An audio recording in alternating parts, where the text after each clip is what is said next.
Kabayan, gusto mo bang malaman ng mga sikat na YouTube channels na pagmamay-ari ng mga Filipinos dito sa Canada? Well, ang video na ito ay para sa inyo. Mabuhay, at welcome to Philcon Living, kung saan nagbibigay kami ng opinion, personal na karanasan at kaalaman tungkol sa retirement, spirituality, at pamumuhay ng mga Filipinos dito sa Canada. Kaya kung hindi mo pa ginawa, pa-subscribe naman kabayan para updated ka sa mga susunod ko pang videos. Sa episode na ito ay aking ibabahagi sa inyo ang mga sikat na YouTubers dito sa Canada na may dugong Filipino.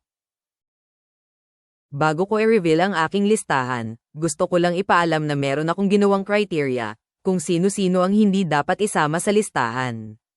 Una, mga YouTube channels na wala ng activity o kaya ay walang kahit isang upload sa nakalipas na 3 taon. Pangalawa, channels na hindi umabot sa 1,000 ang subscribers. Dahil 1,000 subscribers ang kailangan para ma-monetize, ito din ang ginamit kong basehan para makapasok sa listahan. Pangatlo, channels na may TBD, or to be determined, ang nakalagay sa country rank. Hindi kasi masigurado na ang channel address nila ay sa Canada. Pang-apat, channels na may Canadian content pero ang channel address ay sa Pilipinas. Opo, may mga YouTube channels na pagmamay-ari ng Filipino-Canadians pero ang address ay sa Pilipinas. At pang-5, channels na hindi mo mahanap sa Social Blade. Hindi ko alam ang dahilan pero may mga YouTube channels na hindi mo makita sa Social Blade. Okay, ayon sa aking pagsasaliksik, narito ang top 10 na YouTube channels ng mga Filipino-Canadians na may pinakamaraming subscribers as of May 31, 2026. Una ang Domex na may 7.18 million na subscribers at rank 59 siya sa Canada. Ang Domex ay pagmamay-ari ni Dominic Panganiban, isang animator at cartoonist. Pangalawa si Mikey Bustos na may 1.42 million subscribers. Siya ay isang singer, comedian, at entrepreneur. Pangatlo ay ang Life of Riza na may higit 1 million subscribers. Ang owner nito ay si Cariza Santos, at ang focus ng vlogs niya ay tungkol sa lifestyle, travel, at mindfulness. Pang-apat ang SOC Digital Media, na nagbibigay ng blunt reality check tungkol sa immigration, cost of living, job, and housing crisis dito sa Canada. Ang SOC Digital Media ay may 503,000 subscribers. Pang-lima ang Calyon Twins na sina Samantha at Madeline na may 327,000 subscribers. Ang topic nila ay mostly music at sibling chemistry kaya malakas sila sa Gen Z engagement. Pang-anim sina Jan and Ann, na may 231,000 subscribers. Ang focus ng husband and wife tandem ay tungkol sa travel and adventure. Pang-pito ang Ruthie Bells Canada na may 132,000 subscribers. The channel focused on immigration, lifestyle, travel, at marami pang iba. Pang-walo ang Menchie's Philcon Life na may 120,000 subscribers. Ang channel na ito ay nakafocus sa immigration at buhay Canada experiences. Pang-siyam ang Ferds TV na may 109,000 subscribers. Ang focus niya ay tungkol sa life in Canada, OFW, food, and travel. Competing the top 10 ay ang Kuya Road channel na may higit 83,000 subscribers. Ang channel na ito ay nakatutok sa family-based immigration life sa Canada. At syempre para sa additional na kaalaman, narito ang YouTube channels na kasali sa top 20. Number 11 ang Chris Cusinero Adventures. Number 12 si Rice Velasquez. Number 13 si Tyrone Deggs. Number 14 si Indy Anong Bisdak. Number 15 ang Carino Family. Number 16 si Ina Andolong. Number 17 ang Beck and Kai Plug. Number 18 ang Verpugs TV. Number 19 ang Ali Philcon Vlog. At ang number 20 ay si Narian, ng Pinoy in Canada. So yan po mga kababayan ang top 20 na YouTube channels ng mga Filipino-Canadian base sa number of subscribers as of May 31, 2026. Gaya ng sinabi ko kanina, ito ay batay sa aking personal na pananaliksik. Pero kung may alam kayo dyan na dapat kasama sa listahan, paki-message nyo lang sa baba para may sama ko sa susunod na buwan. Sa totoo lang, mahirap i-search ang mga channels na pagmamay-ari ng Filipinos dito sa Canada. Ngayon, titignan naman natin ang channel na may pinakamaraming views as of May 31, 2026. Nangunguna pa rin ang Domax na merong 1.24 billion views kahit na 218 lang ang videos na na-upload niya, at isa lang sa nakalipas na isang taon. So, maari nating sabihin na hindi na gaanong active ang Domax sa ngayon, pero mataas pa rin ang views sa mga old na upload niya. Pangalawa pa rin si Mikey Bustos na may 222.5 million views.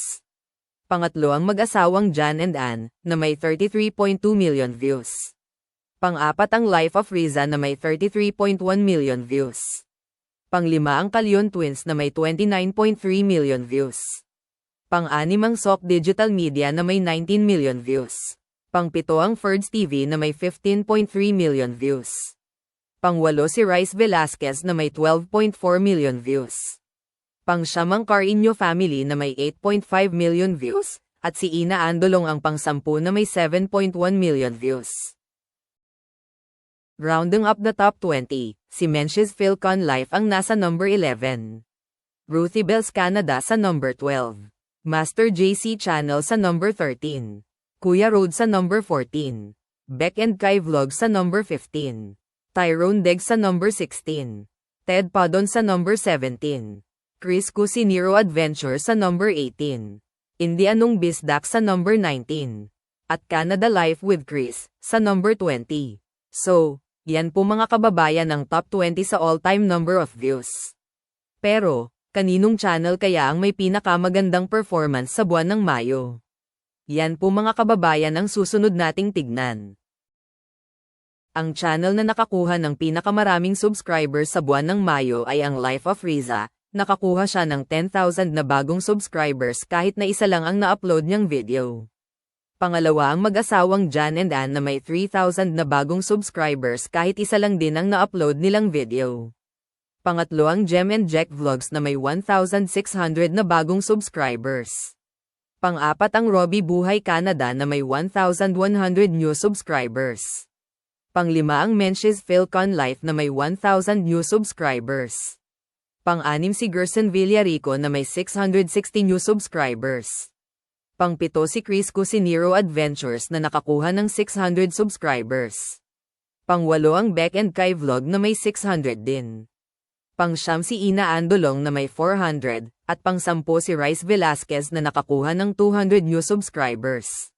So yan po mga kababayan ang top 10 channels na nakakuha ng pinakamaraming subscribers sa buwan ng Mayo 2026. Ngayon naman ay titignan natin kung sino ang pinakamalaki ang kinita sa buwan ng Mayo. Joke lang po, ang titignan natin ay ang may pinakamaraming views sa buwan ng Mayo. Pero teka, di ba views ang basehan ng kita sa YouTube? So tama ako kasi, more views more kita di ba? Ang channel na may pinakamaraming views sa buwan ng Mayo ay walang iba kundi ang husband and wife tandem na sina Jan and Ann. Nakakuha sila ng 717,000 views. Pangalawa si Mikey Bustos na may 458,000 views. Pangatlo ang Domax na may 357,000 views. Pang-apat ang Life of Riza na may 344,000 views. Panglima si Rice Velasquez na may 259,000 views. Pang-anim ang Robbie Buhay Canada na may 229,000 views. Pang-pito si Ina Andolong na may 215,000 views. Pang-walo si Chris Cusinero Adventures na may 193,000 views. Pang-siyam ang Kalyon Twins na may 177,000 views. At ika-sampu ang Menchies Philcon Life na may 116,000 views.